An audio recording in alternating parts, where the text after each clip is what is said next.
अस्सलाम वालेकुम सामीन, रेडियो पाकिस्तान का news and current affair channel है। समाअत फरमा रहे हैं प्रोग्राम नुक्ता नज़र और मैं हूं आपका मेज़बान डॉक्टर सजाद बुखारी। खुशामदीद सामीन, प्रोग्राम नुक्ता नज़र में एक मरतबा फिर आपका मेज़बान डॉक्टर सजाद बुखारी आपसे मुखातिब है। गुफ्तगू के सिलसिले को आगे बढ़ाएंगे। आपको बताते चलें कि जिस तरह कौमी सलामती कमेटी का इजलास पिछले 3 घंटों से जारी है और अब इतलात ये भी आ रही हैं कि चंद ही देर में जवाबी बयानिया जो है वो सबके सामने आ जाएगा और हम आपको आगाह करेंगे। टेलीफोन लाइन पर इस वक्त हमें ज्वाइन किया है डॉक्टर फारूक हसनात साहब ने, बैनुल अक़वामी उमूर के माहिर हैं। डॉक्टर साहब बहुत शुक्रिया आपका।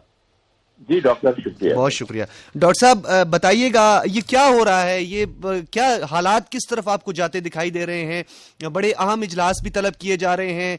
जनरल हेडक्वार्टर में इजलास भी तलब किया गया, कोर कमांडर कॉन्फ्रेंस भी हुई, उसका एलामिया भी उसके भी हम मुंतजिर हैं, और अब कौमी सलामती कमेटी का इजलास जो 3 घंटे से जारी है, ये भी कुछ इतलात आ रही हैं कि अब ये इजलास खत्म हो गया है और चंद देर में इसका जवाबी बयानिया भी आएगा। क्या समझते हैं सर कि ये सिर्फ और सिर्फ अल्फाज की गोलाबारी थी, इसे हम सीरियस थ्रेट समझें और आने वाले दिनों में हमारा लाए अमल क्या होना चाहिए? देखिए, जब किसी मुल्क का सदर कोई बात करता है और वो इस कदर सख्त ज़बान इस्तेमाल करता है तो ये सिर्फ अल्फाज की गोलाबारी नहीं होती, बल्कि उनके जो जहन में है और जिस तरह वो डील करना चाहते हैं पाकिस्तान के साथ और जो उनकी स्ट्रेटजी है या पॉलिसी है, ये उसकी अक्कासी है। क्योंकि आफ्टर ऑल जो अल्फाज होते हैं वो आपके जहन की सोच की अक्कासी ही होते हैं जी। और ख़ास तौर पे जब आपके पास अहम ओहदा हो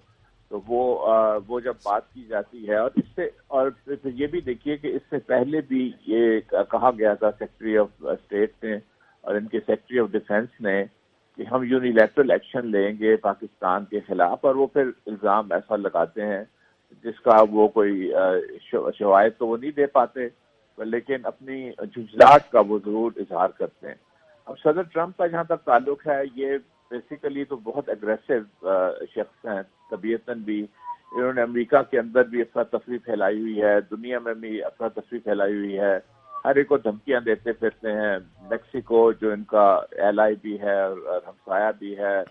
और उसको भी धमकियां इन्होंने दी।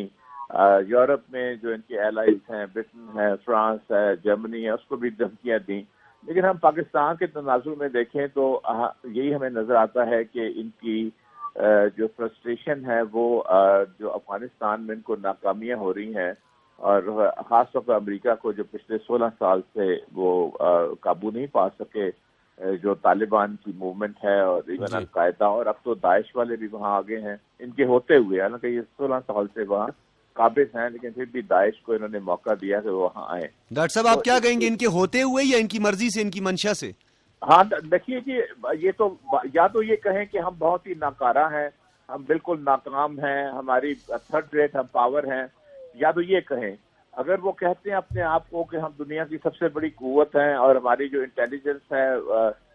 जो इलेक्ट्रॉनिक इंटेलिजेंस है, उसका कोई दुनिया में मुकाबला ही नहीं है, तो फिर उनके होते हुए दाइश कैसे वहां पे आ गई और इतनी बड़ी कार्रवाई क्यों करी? और जब इन्होंने कहा कि हमने मदर ऑफ ऑल बॉम्ब्स गिराया है दाइश के ऊपर, उसके बाद हमें कोई शवाहिद नहीं मिले, उसके बाद कोई हमें तस्वीरें नहीं आई, क्योंकि आमतौर पर ये होता है, हम सब जानते हैं कि जब इस किस्म का बड़ा वाकया हो तो फिर उसका फॉलो अप भी होता है, और जो वाकया जिसने किया हो वो फिर अपने उस सपोर्ट में तस्वीरें पेश करता है, कोई शवाहिद पेश करता है। इन्होंने कुछ भी नहीं किया, फिर ये मदर ऑफ ऑल बॉम्ब। इसलिए ये सारी चीज मशकूक हो जाती है कि ये दाइश का एलिमेंट क्यों वहां पे ला रहे हैं और अफगानिस्तान के अंदर। पहले ये अफगानिस्तान काफी डिस्टेबलाइज हुआ है, तो अब पाकिस्तान पे इल्जाम लगाना, और इन्होंने इससे पहले न्यूक्लियर प्रोग्राम के ऊपर भी पाकिस्तान की बात की थी कि हमें तसल्ली करवाई जाए कि पाकिस्तान के न्यूक्लियर प्रोग्राम सेफ हैंड्स में।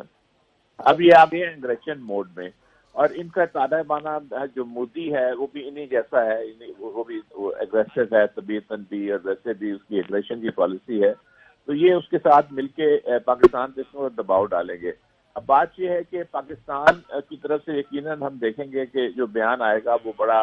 बैलेंस्ड होगा, नफा तुला हुआ होगा, और इसमें यकीनन ये बात कही जाएगी कि पाकिस्तान की जो सॉवरेनिटी है, खुद मुख्तारी है और इज्जत नफ्स है, उस पर हम कोई कॉम्प्रोमाइज नहीं करेंगे। और जहाँ तक ये ताल्लुक है कि आप जो टेररिस्ट हैं उनको सेफ हेवंस देते हैं, तो ये बात गलत है। अभी तक इन्होंने क्यों नहीं बताया कि कहाँ कहाँ टेररिस्ट पाकिस्तान में छुपाए हुए हैं? इनके पास जो इतनी इंटेलिजेंस है, یہ بجائے دھمکیاں دینے کے پاکستان کے ساتھ انٹیلیجنس شیئرنگ کر سکتے ہیں، پاکستان کے ساتھ تعاون کر سکتے ہیں اور بتا سکتے ہیں ان کو کہ یہاں ہمارے خیال میں دہشت گرد ہیں اور ان کو ختم کیا جائے۔ دہشت گرد میرا خیال ہے پاکستان کی فوج نے بڑی حد تک ختم کر دیے ہوئے ہیں۔ اگر کوئی اکا دکا وہاں پہ نکلتا ہے، آپ دیکھیے ہم نے پچھلے دنوں میں بھی دیکھا، وہ سافٹ ٹارگیٹس کے اوپر ہی حملہ کرتے ہیں، جس طرح چرچ ہوئی، جس طرح مساجد بھی ہیں، مساجد کو بھی وہ برابر کا، صرف یہ نہیں ہے صرف چرچ کے اوپر، تو وہ جہاں سافٹ ٹارگیٹ ان کو نظر آتا ہے اس کے اوپر وہ کرتے ہیں اپنا بتانے کے لیے۔ یہ تو امریکہ میں بھی اس قسم کے اکا دکا واقعات ہو جاتے ہیں، یورپ میں بھی ہو جاتے ہیں، لیکن اوور آل اگر آپ سچویشن دیکھیں تو پاکستان کی فوج نے بہت محنت کے ساتھ اور بڑی مشکل حالات میں انہوں نے وزیرستان کے علاقے میں اور دوسرے بھی جو خیبر ایجنسی ہے، دوسری بھی ایجنسیز ہیں، ان میں قابو پا لیا ہے۔ جہاں پہ یہ متھ تھی